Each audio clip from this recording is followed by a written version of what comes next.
What's up, guys? I'm Israel. Welcome to Severed Magic, coming to you from San Diego, California. Together, we're going to explore some of the talented magicians and the local magic community down here in Southern California. Now, magic by nature is pretty secretive. I know that. I know that's how it goes. But I noticed that in this modern day, with the internet and everything going on, that the community was pretty much scattered everywhere, and nobody knew about each other, or people knew small circles but didn't know, who was out there. In my search to find like-minded individuals, I decided that something had to be done. I've talked to a few people out here in San Diego. I've talked to a few people up in Los Angeles County, and man, the talent is amazing, but it's also scattered, and not everybody knows about each other. I kind of took it upon myself to bring the community closer and start talking to some of the people out there, and maybe get them in front of the camera so that everybody can learn about each other and pretty much put their skills out there. So this week's guest and first guest of the show is David Lopez, coming from the Inland Empire. He was kind enough to make the commute to come talk to you guys and show off a little bit of his skills, but really talk about what he thinks about the local community and the local future of magic around here. We met by our local magic shop out here in San Diego, and we actually went to a little place to hang out for a little bit. So I'm gonna show you guys a little bit of what happened when we met and some of the stuff he had to say about the local magic community. Now, the lighting wasn't as good as I wanted it to be inside the location we're at, but let's go check it out.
I got an Uber over here because fuck parking here, massive bitch.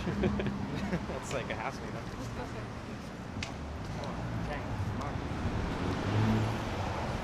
Hit me, I see, I like that, I like that. It's good, hey, that, see, that, like that shit, like that shit, I that shit, I got shit, I got shit. Really tools, I got jewels, nigga, I can make it, boom.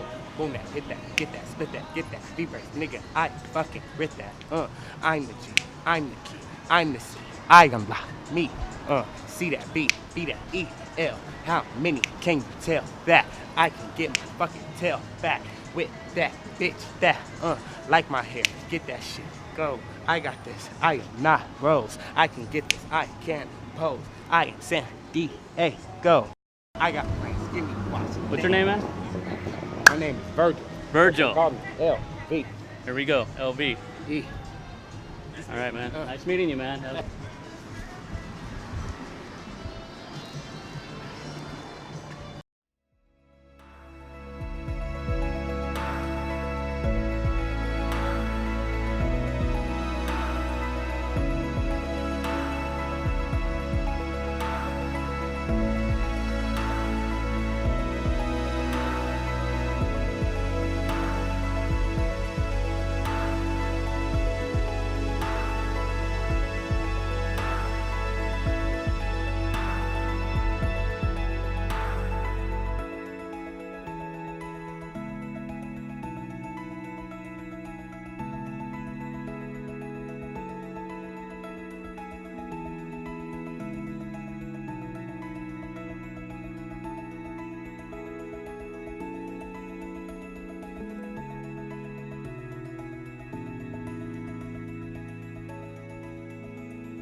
Alright guys, this is David Lopez. Hi guys. He's from Imperial Valley, and he's the first guest for this. So we're just going to talk about a few things and see what we can accomplish today, okay? So How'd you get started in magic? Well, when I was a kid, I had a lot of social anxiety, and low self-esteem, and I think magic was a good escape to kind of like break out of my shell, and it helped a lot.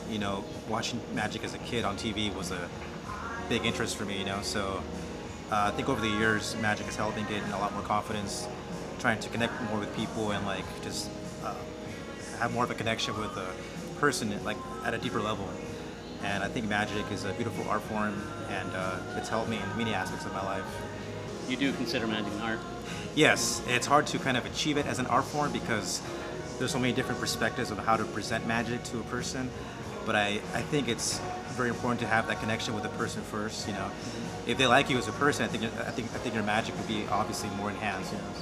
Yeah, it's part of that thing when you meet somebody and you have to engage with them first. Not just, hey, you want to see a trick? Because Exactly. most of the time Yeah. It's just gonna be like, no. Yeah, I think if your personality is on the spot and you have a really good way of talking to people, I think magic just has a natural flow. It just flows a lot better. Yeah. Yeah. So, what motivates you? Because I know that magic Yeah. takes a lot of discipline, a lot of time, especially time, hours, days, months, Yeah. years. What motivates you to keep doing that? Honestly, I think all of those things combined, like practicing and performing, at the end of all of that, it's making somebody happy. Impacting somebody's life in a very deep way is worth all those efforts. It's worth all the practice. It's worth all the hours of just practicing moves and slides and everything. But like the whole goal of it is just to like make somebody happy, to Yeah. touch somebody at a very deep level. So is that what you're consciously thinking about while you're practicing something that really, I guess, can get frustrating at times? Yeah, I mean, it's just like anything else. It's gonna be hard. The end result? Yeah, but the end outcome of it is just like I'm gonna make somebody happy. Yeah. Because everybody has their own way of living. People live in their own like mundane life, and like to provide a very positive distraction to somebody using magic. To me, it's worth it. So. Definitely. So outside of magic, what's your profession? What do you do? For, like, Right now, I'm actually subbing. Subbing? Yeah, I'm trying to get back into my master's program for psychology. But the subbing is pretty cool because it gives me the chance to actually perform magic at my job. It's really cool to use magic in a classroom setting. Like to make Yeah. kids smile, make them happy. Because it's very hard to engage students in a classroom. So if you have them engaged and then and then you do magic for them, it's kind of makes them more engaged. like an icebreaker? Exactly. Yeah. So yeah, I think it's a good way to like use my skills and to perfect my art even better by doing magic like in a classroom setting. Most of the time, fooling kids is a lot harder than people think. Yeah, actually, kids are fucking smart, man. They're super intelligent. It's if you think that they can't see what you're seeing, but they're actually one step ahead of you. It's just the way And kids it are. works that way with my daughter. There you Try go. to show her the simplest trick. She's just like, what's that under your hand? I'm like, nothing. But just watch the trick. Yeah, exactly. I guess for most of the people out there, it can get hard to, juggle a full-time life, full-time job, and still try to do your magic thing, like, beyond Right. just a simple hobby, Yeah, make yeah. it an actual passion. Right. How do you work through that?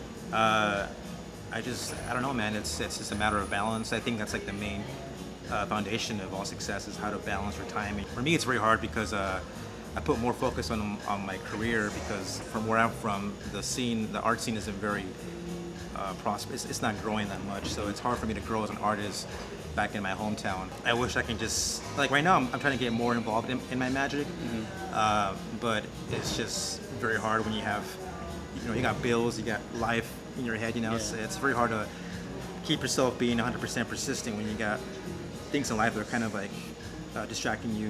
So it's normal. But for me, it's just a matter of like I just find a way to make it work. Yeah. So, I mean, I know like you said, the art scene is not big. I know probably the magic scene is not too big where you're at. No, it's actually very small. Yeah. So, like, I mean, is that weigh down on you to keep doing this when you have nobody around you? That's You know what? It's funny is that thank you so much.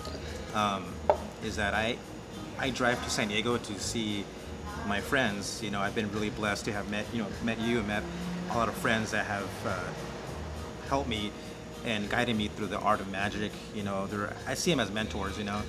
And for me, it's like since the magic scene is so small in the Imperial Valley, like I'm willing to drive over here and like perform here and like go to lectures here and like meet other people that can kind of help me grow as an artist. So yeah, I've been very blessed to have met a lot of magicians here in the SD area. Their talents have helped me a lot. So I mean, and part of the whole reason for this is to find people like you, find people out there. They exist, everybody. They're real. You're not alone out there, as I once thought I was. Uh, you said you drive all the way out here, and that's something that my wife thinks I'm crazy when I have to go somewhere far away just to attend a lecture or just to meet somebody that shares that commonality. You know what though? What's funny is that with any passion, it will make you do some crazy things, man. It's like when it comes to distance and gas and money, all that goes out the window because all you care about is being in that moment. Being present in the moment of other people, in the moment of a lecture or like a performance. It's worth all that. It just doesn't really matter because it's gonna happen. So. It's hard to describe to somebody when they're when they don't have the same passion as you do. Yeah. I'm sure there's a lot of people out there that have been through this one way or another, whether it's magic, whether it's music, skateboarding, whatever it is. Somebody has something that they want to put everything in for. Yeah. And nobody understands why they would do that. Right. Go all out. That you find a lot of good influencers out here. Yeah. Who are some of your biggest influences in magic? And here or just in general? general? Magic in general. And here, I mean, whatever. Yeah. People who David Blaine a lot. Yeah, he's amazing. Like I've seen him perform live, and aside from his magic, the way he can like endure pain and do all these crazy stunts, like he kind of inspires me to like go beyond your limits. Both mentally and physically too. And there's so many people. I mean, not just magic, just artists, people that make a positive change in the world. Yeah. No, I mean David Blaine's a good example because it's beyond just the scope of visual magic. Yeah, it's endurance. It's dedication. Exactly. It's everything that encompasses that.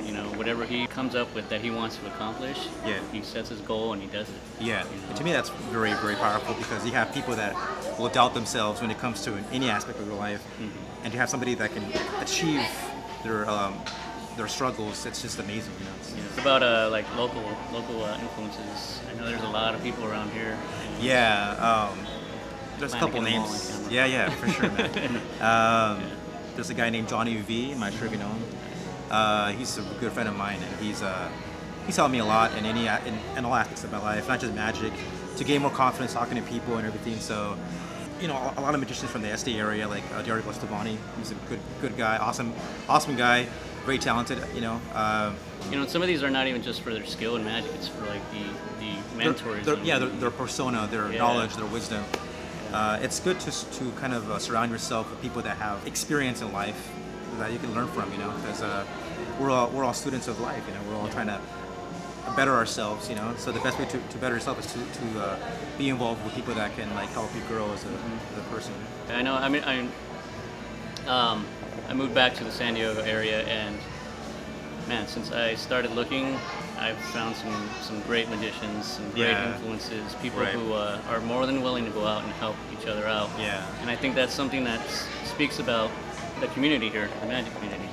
It's always seemed so secretive, on the outskirts, and then when you start to get to know everybody, it's like they're just human beings. Everybody's just like a friend, family. A friend, Exactly. Always willing to help, going away out of their way. Right. Yeah, I think magic is an art form, obviously, though, but it's good to share ideas because what's the point of being so, isolated and like not willing to share your ideas with other magicians? I think I'm not sure if it's ego, but I've seen a lot of magicians that have so much talent and they're very experienced at what they do, but they don't have the interest of showing their craft. Which to me, it's like, why are you being so secretive? Why are you trying to avoid some kind of like connection with friends? It's kind of like if you were to paint a nice, beautiful painting and don't let anybody ever see it. Exactly. Yeah. It's like what. I know everybody has their reasons, but at the same time, you want to express that. Yeah. You want that out there.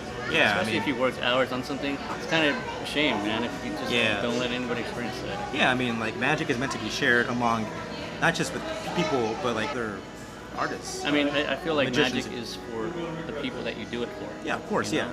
I mean, it's great if you sit there and you accomplish a slide and you spend hours on it. You're like, I got this down. Yeah. But you did all that to make somebody happy, to impact somebody, to show somebody that something impossible can be Right. What about like resources? Like, what are some of your favorite? Well, when I first got into magic, my resources was obviously online, YouTube. It's nothing bad to learn from YouTube though, but there's a lot more valuable information in books. I think to me, having a book, it's both a challenge and it's also very it makes you appreciate the effect a lot better. So now lately I've been studying books a lot because from books you have to kind of work harder to see the point of view of the author and see his own perspective on the effect of a trick. You know what I mean? So It's kind of like you got to bridge the gap between the words. From Exactly, one move to the yeah. other, your brain Yeah. has to process it and bridge that and gap. when you watch a download, it's the same thing though. It's more visual. But I think with the book, there's a lot more concrete information that can be expressed in video. So are you like anti-video or or are you just kind of like it has its place? Yeah, I think both are very good. But I think there's some effects that are so beautiful that are not shown in video that much. Like the hidden gems in a book. To me that's really cool. But there's people that don't have access to books. So they prefer to buy download, which makes it more convenient. But for me, it's more about books. I'm not anti-books or anything. Yeah, no. Yeah. I mean, and plus you for the price of a download, you usually can buy a whole book. Exactly. For Yeah. one download. I mean, there's more effects in a book. Not that there's anything against Yeah. the downloads. Yeah. I have bought my fair share. But Yeah. sometimes I want to learn that. Yeah. But it's books I think do have their place.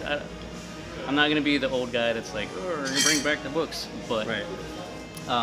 definitely I started with books. It does force you to use your brain a little bit more. Yeah. To understand the moves, and it makes it a little more personal. Like the effect becomes more personal to you as opposed to just you copying, Yeah. because you have to interpret it your own way. Yeah, that's the thing. It's like with the book, you have to use your own creativity Yeah. to kind of understand and to perform the effect to a live audience. Yeah, and usually if you come across people who learn the same trick out of the same book, you're all going to perform it a different way. Yeah. Versus if you all saw the same video, you're going to perform it roughly about the Similar. same. Yeah. Perspective. Yeah. Yeah. How long you been doing magic? Right. Well, I've been into magic as a hobby. It's a passion for like past 18 years of my life. 18 years? Yeah, but performance wise, I've been performing for about maybe like 9-10 years. But before performing, I was just kind of just reading about magic, watching videos on YouTube, watching, going to shows in Vegas, So, but I didn't have any knowledge of how to perform magic, But I'm still a student of the art. I don't believe in the word mastery. I don't think I've ever mastered any routine to its core. There's always room for improvement. Yeah. What about decks of cards? What's some of your favorite decks? Oh, man. I don't want to give any crazy No, shout outs, it's but cool. at the same time, Yeah, for everybody's sure. got their deck. Everybody. Yeah, man. When it comes to just performing on the streets, bicycle, man. Yeah, it's like they're affordable. They last a while. They're easily recognized by so many people now. Yeah. It's like, I think if you use like a different color back design, it looks cool, but it might rise among people. But when it comes to like my own practicing days, I guess, I like using the split spades by David Blaine. White lions are really good. Like the more expensive decks, I just use them just to practice my slides, my moves, and everything. Do you follow the trends at all with cards, or you just Not really. No. when you feel like it, you buy a deck? and- Pretty much, yeah. Just go with the flow. There you go. You don't need to follow trends. There you go. Cards that work. Yeah, there you go. Go to Costco and buy yourself a parade of bikes. Jacking from the store. Huh? Yeah. Don't do that. No. So there you go. David had some insightful things to say about the magic community. Shooting this first conversation actually opened me up to a few questions that I want to put out there for the next coming guests. And I was actually able to film another magician following my talk with David, but I'm going to bring that back to you next week. For this week, what do you think about what I talked about with David? I mean, what are your thoughts on the local magic community? And also, if you have any ideas of what you want to see on here, let me know. This is a new channel, so there's a lot of room for ideas and a lot of room to grow. Also, if you're a local magician and interested in being featured, I'll leave some information down below for you to contact me. I'm looking forward to bringing you some great content and some new magicians every week. Like and subscribe so you don't miss any of the upcoming guests. See you next week. Bow.